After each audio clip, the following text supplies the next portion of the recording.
안녕하세요. 정보가 세상을 바꾼다 인포뱅크입니다. 이번에 전해드릴 내용은 평가절하한 위안화, 중국 수출 부진 막기에는 역부족에 대해서 한번 알아보도록 하겠습니다. 여러분의 구독, 좋아요, 그리고 필요하시면 알람 설정까지 부탁드리겠습니다. 지금 중국과 같은 경우는 환율을 방어한다고 얘기는 하지만 전체적인 큰 그림을 보면 위안화의 절하에 지금 방점을 찍고 있습니다. 그리고 지금 이것이 결국은 큰 도움이 되지 않을 것이라는 이야기가 나오고 있죠. 최근 중국의 경제지표 이것을 살펴보면 일부 부분에서는 반등하고 있지만 전반적인 부분에서는 하락세를 피하지 못하고 있는 것이 현실입니다. 민간과 정부의 소비지출 그리고 투자로 이루어진 내수로 지표되는 중국 국내 경기는 차입을 축소하고 있으며 채무를 상환하는 디레버리징 여파로 약세를 면치 못하는 실정입니다. 다시 말하면 지금 차입을 축소한다 라고 하는 것은 이 전체적인 그림을 보면 유동성을 좀 줄이겠다 라는 거죠. 채무를 상환하는 것도 마찬가지로 유동성을 줄이는 그런 큰 이야기가 나오고 있는 것입니다. 이렇게 채무를 줄이려고 할 때 가장 이러한 상황을 타개할 수 있는 유일한 방법, 그것은 외부의 수요, 즉 순수출에 더 의존하는 것이 가장 편하고 쉬운 방법입니다. 즉 외부에서 들어오는 금액을 올려서 중국 내부의 문제를 해결한다는 것이죠. 언뜻 보기에는 중국을 제외한 세계 경제가 중국보다 훨씬 더 나은 상태에 있기 때문에 이는 아주 합리적으로 보일 수 있는 것도 사실입니다. 그러나 문제는 전 세계적인 글로벌 경기 하락 사이클 시기에 걸려 있다는 거죠. 그래서 전체적으로 보면 세계 경기가 상당히 어려워져 가고 있다. 여기에 지금 러시아가 곡물로 다시 한번 제동을 걸고 있는 상황에서 이제 인플레이션의 영향력이 더욱더 강화될 것이다 라는 그런 말이 나오고 있는 것이죠. 이 때문에 중국의 수출이 부진한 상황을 나타내고 있습니다. 이러한 현상에 대응하는 가장 교과서적인 방법, 그것은 지금 물품의 가격 인하입니다. 가격 인하의 경우 통화 정책 결정자들이 적극적으로 자국 통화의 가치를 인하할 수도 있고 아니면 시장에 의해서 자동적으로 하락할 수도 있는 것이죠. 향후 경기 전망이 악화되면 원자재, 자산 등의 가격 하락으로 이어질 가능성도 남아 있습니다. 지금 전체적인 경기 하락 때문에 인플레이션의 이 영향, 그리고 금리 인상, 이 영향 때문에 원자재의 가격이 낮아질 것이다 라는 그런 말들도 나오고 있는 상황이죠. 가격 인하의 경우 가장 자연스러우면서도 가장 통제하기 어려운 시장에 의한 결과물이기도 합니다. 가장 일반적인 것은 자국의 이득을 위해 통화 정책 결정자들이 결정해서 더 적극적으로 금리를 인하하거나 아니면 자국 통화의 가치를 절하하는 이 두 가지의 방법을 사용합니다. 여기서 금리는 투자 자산에, 환율은 순수출에 영향을 미친다라는 거죠. 금리가 오르면 전체적인 투자의 메리트가 떨어져 가고 있는 상황, 이런 것들 볼 수 있고, 환율이 내리면 상대적으로 수출이 늘어나는 영향이 있다라는 거죠. 이렇듯 금리와 환율이 미치는 영향이 다르기 때문에 어떤 정책을 사용하냐에 따라서 이 둘이 미치는 영향의 결과도 전혀 다르게 나온다라는 것이죠. 금리를 낮추는 것은 저축자 또는 돈을 빌려주는 사람들의 이득을 희생해가면서 사용하는 정책이기 때문에 돈을 빌린 사람들이 이득을 보는 구조입니다. 우리가 은행에서 돈을 빌렸어요. 이전에 한 3%의 금리로 돈을 빌렸다고 얘기를 한다면 금리가 떨어져서 한 2.2%, 2.1%까지 떨어지게 되면 그만큼의 갭이 줄어들게 된다는 거죠. 이것 때문에 큰 영향이 있다는 것입니다. 이는 시간이 지남에 따라 예금을 보유하거나 대출을 받는 사람들에게는 큰 영향을 미칩니다. 다시 말하면 예금을 보유하고 있는 사람들은 손해를 볼 것이고 대출을 많이 받은 사람들에게는 지금 이득이 되는 상황이 되는 것이죠. 그래서 제로금리 때는 돈을 많이 빌리는 영향이 있습니다. 그러나 환율은 상황이 다르죠.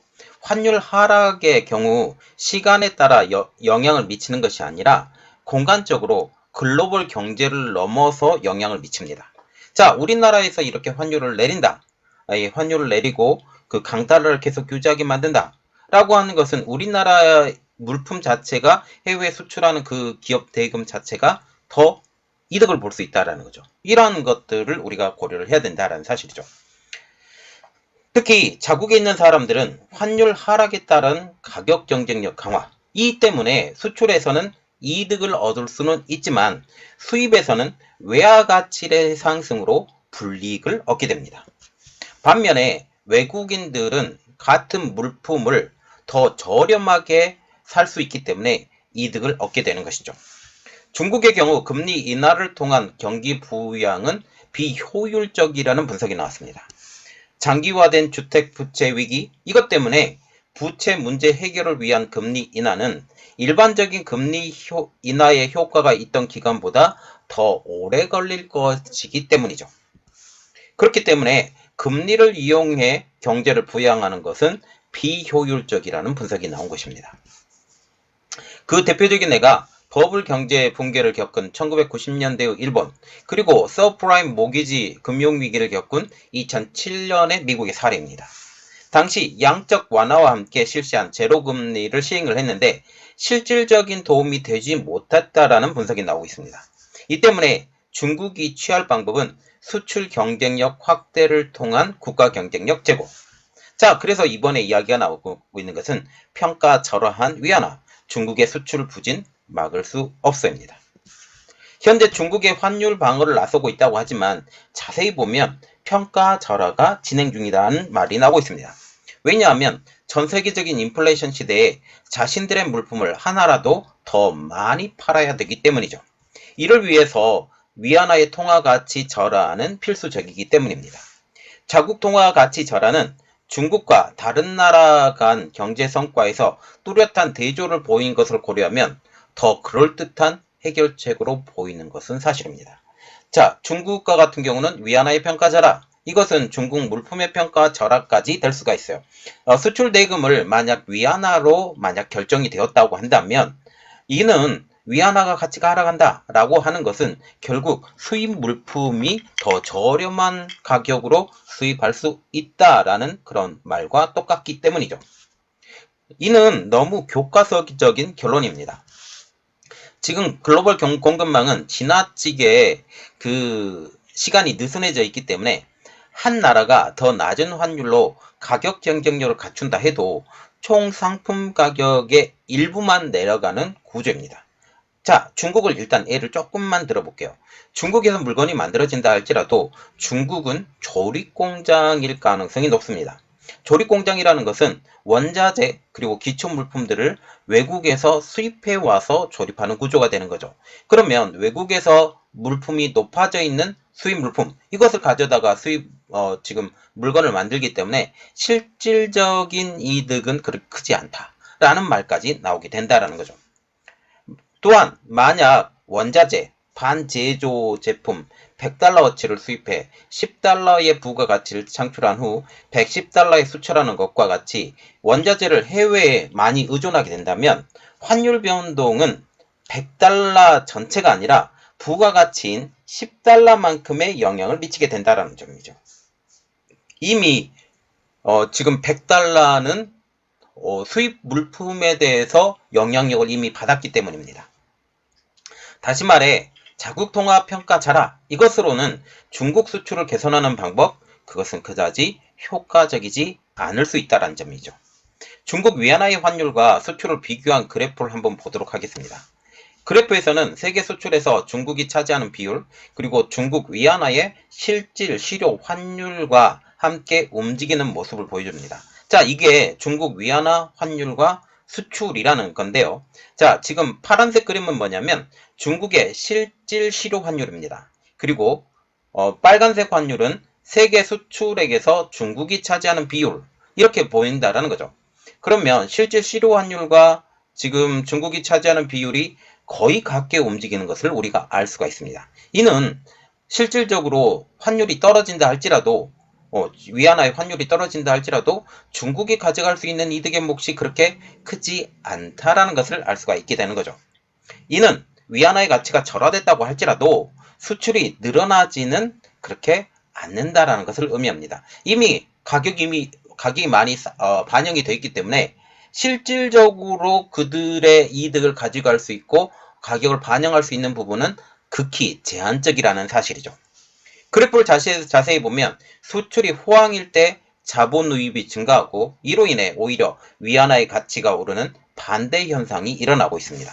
이 때문에 위안화의 평가차라 이것은 중국 경제의 탈출구가 아니게 되는 것이죠. 오는 11월 8일 화요일에 미국의 중간선거를 앞두고 있습니다. 이는 강달러를 유지하는 미국의 정책에 변화를 가져올 수도 있다라는 것이죠. 미국의 강달러를 유지하는 이유는 인플레이션의 극복이라는 이유가 있습니다. 외국에서 물건을 더 저렴한 비용으로 들어오게 되면 그만큼 전체적인 물건의 비용이 적어지기 때문에 인플레이션을 극복하는데 더 큰 효과가 있을 것이다 라는 말이 나오고 있죠. 이렇듯 강달러를 유지하면 수입 물품의 가격이 낮아지기 때문에 전체 제품의 가격이 낮아질 수 있기 때문입니다. 그러나 중간선거 이후에도 이 강달러를 유지하는 것은 미지수입니다. 이렇게 되면 중국은 또다시 위기가 더욱 심화될 수 있다는 점이죠. 자, 지금 보시면 중국이 지금 위안화의 절하 이것을 지금 계속적으로 유지하고 있어요. 그런데 전체적인 그림을 보면 중국에서 지금 자본들이 많이 빠져나가고 있고 중국의 공장들도 지금 점차적으로 빠져나가고 있는 모습을 볼 수가 있습니다. 이러한 상황에서 중국은 어떻게 대처할 것인지 한번 같이 지켜보도록 하겠습니다. 이번 내용은 여기까지 하겠고요. 저희 내용이 여러분들에게 도움이 됐다고 생각을 하시면 구독, 좋아요 그리고 필요하시면 알람 설정까지 부탁드리겠습니다. 감사합니다.